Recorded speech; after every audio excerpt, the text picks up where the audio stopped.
Olá, estudantes do sétimo ano. Aqui é o professor Fabiano e nessa aula de nivelamento nós vamos falar sobre a hidrosfera. Mas nivelamento? Mas o que é isso, Fabiano?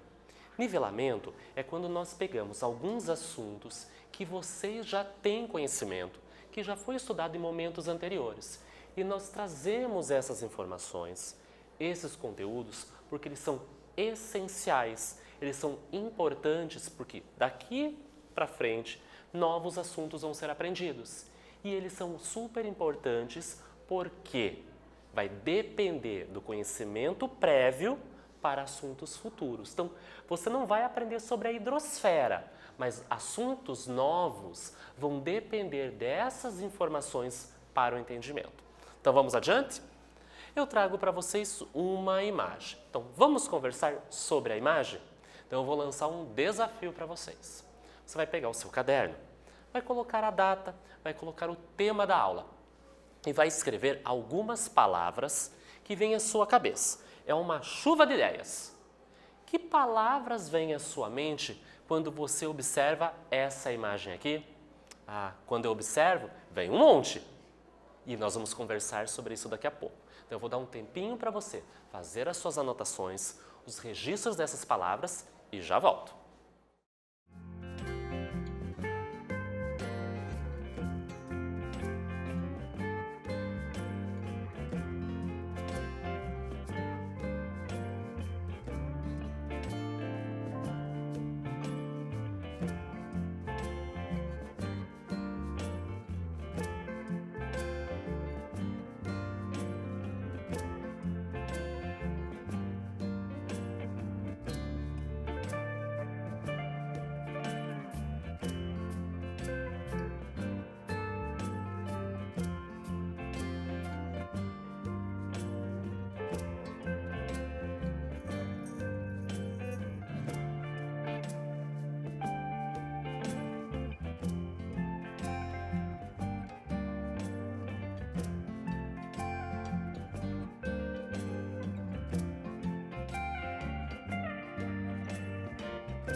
Retornamos. E aí? Encheu o seu caderno? Fez uma lista imensa, quilométrica de palavras? Eu quero ver. Então vamos juntos? Quando eu observo essa imagem, eu vejo o quê? Uma criança, eu vejo uma pessoa, um ser humano. Você poderia ter escrito isso. O que mais a gente observa? A areia da praia, então você poderia ter colocado areia, você poderia ter colocado solo. Você poderia também ter colocado o quê? Água, isso mesmo. Oceano, praia, mar, água salgada, provavelmente verão, calor. Então são palavras que te vêm à mente. Brinquedos, castelo de areia, porque ele está brincando ali nas férias dele. Então o que essa imagem tem de relação com o assunto da nossa aula? Nós estamos falando da hidrosfera, água. Então, tem relação realmente com a praia, né? Aqui a gente tem um grande corpo d'água, os oceanos com água salgada. Você já foi para a praia? Já brincou na areia? Já mergulhou no oceano? Super divertido. Então, essa imagem tem essa relação. Mas será que só existe água salgada ou água líquida no nosso planeta? A hidrosfera, então, é a camada de água da superfície terrestre que inclui o quê? Então veja se você já entrou em contato com algum desses lugares. Na hidrosfera faz parte rios, tem rios na sua região onde você mora, lagos, oceanos, como lá na praia. Mas além desses três, nós temos o quê? Lençóis de água subterrânea, lençóis freáticos, as geleiras e o vapor de água que está presente na atmosfera. Então aqui eu trago para vocês 3 imagens com alguns locais onde eu encontro água que faz parte da hidrosfera. Na primeira imagem, nós observamos um rio. Então, tem água nesse rio. Na segunda imagem, nós temos gelo, icebergs. Já está no estado o quê? Sólido. Na terceira imagem, Fabiana, eu só observo nuvens. Exatamente, é a atmosfera e nós encontramos água na atmosfera, que pode estar no estado de vapor, aqui ao nosso redor, mas nas nuvens quando chove, no estado líquido, e quando cai granizo, gelo ou neve em algumas regiões, um outro estado físico. Falando em estados físicos da água, eu apresento essa imagem aqui para vocês. A hidrosfera, que agora nós sabemos que é o conjunto de águas do nosso planeta, é uma camada descontínua que engloba a água em todos os seus estados físicos. Então, nessa imagem, eu mostro para vocês os 3 estados físicos. Líquido, no caso aqui o oceano, sólido, um grande pedaço de iceberg, e aqui na atmosfera a água do estado de vapor. As águas oceânicas são as mais abundantes da hidrosfera. O nome já está dizendo, se são águas oceânicas, são aquelas que formam os mares e os oceanos. Essas águas, elas são o quê? Salgadas, por conterem muitos sais minerais dissolvidos nela. Então, uma característica das águas oceânicas é serem abundantes e salgadas. Ou seja, a maior parcela de água do nosso planeta é salgada. Um exemplo aqui, eu trago para vocês uma imagem de uma praia no final do dia. E está lá o oceano com a sua água salgada. A próxima, nós temos as águas atmosféricas. Reparem o nome, atmosféricas. Vem de atmosfera. Encontra-se na forma de vapor de água, de gotículas de água líquida que constituem as nuvens e cai na forma de chuva, vai precipitar, e também na água solidificada, que pode formar cristais de gelo. Então aqui nós temos 2 imagens que ilustram bem isso. Na da esquerda tem uma moça no dia de chuva, então estamos recebendo, está precipitando essa água no estado líquido. E nessa segunda imagem, se vocês repararem muito bem, será que já aconteceu na região de vocês chuva de granizo? Que vai quebrando tudo, telhado, machucando, por exemplo, as plantas, a vegetação e pode até machucar as pessoas que estão andando na rua. São pedaços de gelo, ou seja, estão no estado sólido. E por último, nós temos as águas continentais. Percebam o nome, continentais, tem relação com os continentes. São os rios, lagos e geleiras ou as águas subterrâneas, os famosos lençóis freáticos. De modo geral, essas águas contêm uma menor quantidade de sal dissolvido se comparado com a água lá dos oceanos. Então, nós dizemos que as águas continentais são águas doces. Então, se eu fizer um comparativo, tem muito mais água salgada no nosso planeta do que água doce. E aqui nós temos uma imagem, muito provavelmente, de um lago. E aqui uma criança contemplando, visualizando essa região. Tem na sua cidade algum parque, um bosque que tem rios ou lagos? Água doce. E vamos observar essa imagem? De novo eu vou lançar esse desafio, que você faça uma lista. Palavras que vêm à sua cabeça quando você observa essa imagem. Compare a primeira com a segunda imagem. Lá era a praia, o menininho brincando, estava tudo legal. E essa imagem aqui. Então eu vou dar um tempinho para você criar a sua lista e eu já retorno.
Retornamos. Olhou bem a imagem?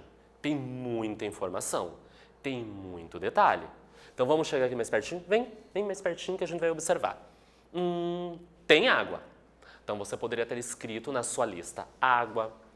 Nós não sabemos se isso aqui é um rio ou é um lago ou um oceano, porque é um recorte, é um trecho, né, um fragmento. Então se você colocou rio, lago ou oceano, está correto. Vegetação, céu. Então, nesse céu, nessa atmosfera, nessas nuvens que você poderia ter escrito, tem água? Perfeito. Mas o que você observa lá no fundo? Tem umas estruturas, né? Uma construção. Parece uma fábrica. Mas não, a fábrica até é importante. Mas você reparou nessa água? Tá normal a cena? Ou tem algum problema? Olha quantas coisas estão boiando.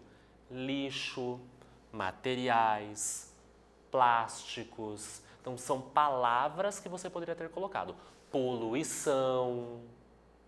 Olha quanta informação nós retiramos fazendo a leitura dessa imagem. Isso mesmo. Então até agora nós estamos falando da água lá na natureza, que eu encontro ela líquida, sólida no estado de vapor, nos oceanos, que é salgada, nos lagos, nos rios, que são doce, ok? Sem ser modificada pelo homem. A partir desse momento, nós vamos falar da interação do homem impactando o ambiente e influenciando o quê? Na qualidade dessa água, que pode ser o quê? Continental, oceânica e até atmosférica. O uso inadequado, então, de produtos químicos, o descarte incorreto de lixo que você observou nessa imagem, o despejo incorreto e o não tratamento de esgoto que pode estar saindo daquela fábrica são alguns dos responsáveis pela poluição da água, que é muito comum nas grandes cidades. Então aqui nós temos 3 imagens que ilustram essas situações. Na primeira, talvez você não consiga reparar muito, mas são produtos químicos que fizeram muita espuma na água e estão sendo liberados. Então você vê tudo branco, até parece neve, mas é espuma que está sobre a água. Na segunda, olha a quantidade de lixo que foi jogado e ficou ali na água boiando, e nós percebemos que é um oceano, porque tem um navio lá ao fundo. Então as pessoas vão à praia, jogam e fica ali acumulando. E na terceira imagem nós temos um esgoto. Percebam ali a tubulação liberando esse líquido num corpo d'água. Então, os principais responsáveis pela poluição dessa água, que não importa se é de rio, se é de lago ou se é de oceano, está poluindo, são os seres humanos na sua ação antrópica. Nas suas atividades o quê? Domésticas, industriais e agrícolas. Então, nas nossas atividades cotidianas, estamos lançando substâncias, materiais na água. Olhem a primeira situação. Esta pessoa, numa atividade doméstica, ela está lavando a calçada com a mangueira. Primeiro que já está errado, está desperdiçando água. Vai limpar a calçada, pode usar um balde com água, mas vassoura, para tirar o que é folha, pó, terra ou areia. E depois com uma água, com um balde, ela pode, com uma vassoura, fazendo a limpeza mais profunda. Mas veja que aqui tem muito sabão nessa imagem, muita espuma, que pode chegar nas águas subterrâneas, por exemplo. Nessa segunda situação, nós temos uma indústria. A pessoa ali, você percebe, uma mulher no meio da produção. Muito provavelmente é utilizada água para produzir esses materiais. Será que ela está sendo devolvida com a mesma qualidade para a natureza? Na terceira situação, nós temos uma produção agrícola. Nós temos aqui a observação da irrigação. Então, ou seja, está molhando aquelas plantas. Se fosse só isso, não teria problema. Mas será que para ter uma grande produtividade, para que não tenha por exemplo, animais, insetos mais especificamente, para comer as folhinhas dessas plantas? Então, as pessoas, né, o ser humano, vai colocar produtos químicos para que essas plantas cresçam bonitas, mais vistosas. Mas também produtos químicos para levar à mortalidade do quê? De pragas que podem consumir essa planta. Essa água que está irrigando vai levar esses produtos químicos, que podem chegar no rio, num lago próximo ou na água subterrânea. Veja, as três situações, os seres humanos estão colocando produtos químicos nesta água. Ou seja, a contaminação doméstica se dá pelo quê? Detergentes, sabões e outros produtos de higiene pessoal e de limpeza das nossas casas, dos nossos objetos. Reparem naquela imagem. Novamente, mas sabendo quanta neve? Não é neve. Nossa, quanto algodão? Não é algodão. É espuma que está sobre um corpo d'água. Ou seja, foi lançado muitos produtos químicos que fizeram essa espuma. Será que não vai impactar os animais e os vegetais que vivem nessa região? Esses produtos formam espuma e películas químicas que vão fazer o quê? O impedimento da troca do oxigênio entre a água e o ambiente e vai afetar os seres que vivem nessa região. Os problemas mais comuns de contaminação da água são os decorrentes da onde? Do nosso esgoto doméstico, o que nós devolvemos da água que nós consumimos no nosso cotidiano. Sem um tratamento prévio, não passa na ET, no ambiente, essa água, né, esse esgoto vai poder conter o quê? Micro-organismos patogênicos. Então, novamente, a gente vê ali uma imagem onde essa água está sendo liberada para a natureza sem o devido tratamento. Além disso, nós temos o descarte incorreto do nosso lixo, que pode chegar aonde? Nos rios e nos lagos. Vai contaminar. Quando o lixo entra em decomposição, ele produz um líquido chamado chorume, com uma grande carga poluidora. Esse chorume é originado da decomposição do lixo orgânico e pode se infiltrar, ser absorvido pelo solo e chegar nas águas subterrâneas. Observem essa imagem que eu trago para vocês.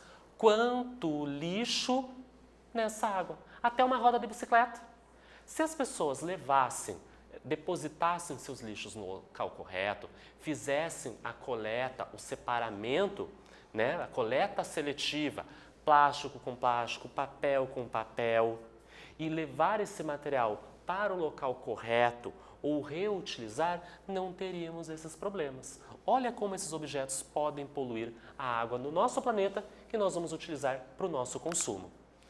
Os processos industriais também podem poluir e contaminar a água, com resíduos tóxicos que podem ser lançados aonde? Nos rios, nos lagos e nos mares. Outras vezes, esses resíduos podem ser depositados no solo, que vão ser infiltrados e contaminar a água subterrânea. Lembra quando eu falei da agricultura? Pesticidas são usados no controle de pragas na lavoura, para que eles não comam as folhinhas, e fertilizantes para as plantas crescerem mais bonitas, podendo ser arrastados, levados pela água da chuva e chegar aonde? Rios e lagos, ou se infiltrar e contaminar o quê? As águas subterrâneas. Reparem nessa imagem, nós temos ali uma plantação e tem uma pessoa colocando um produto químico. Veja que ele está usando uma máscara. Se ele está usando a máscara, esse produto é perigoso para a nossa saúde. Mas quando ele coloca sobre as plantas, a chuva pode levar esse produto químico e contaminar a água. E a gente pode consumir essa água. Vamos copiar o mapa conceitual com as principais ideias e palavras da nossa aula. A água pode ser encontrada na natureza, no estado sólido, líquido e gasoso. Quando é líquido, nós encontramos na maior parcela de regiões, oceanos, lagos, rios e no subsolo, nas águas subterrâneas. Também encontramos a água líquida no corpo dos seres vivos, no nosso caso, seres humanos. No estado sólido, já são regiões menores, né, que a gente não encontra com tanta facilidade. Nas geleiras, claro que na atmosfera também nós podemos encontrar quando cai em forma de gelo. E no estado gasoso é muito comum observarmos na atmosfera. Eu vou dar um tempinho para vocês copiarem esse mapa e eu já retorno.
Retornamos. Copiou bastante? Bem caprichado? Então você percebeu que esse mapa conceitual fala das principais ideias que nós conversamos nessa aula. Nessa aula, nós falamos sobre a hidrosfera. Espero que vocês tenham gostado e até breve.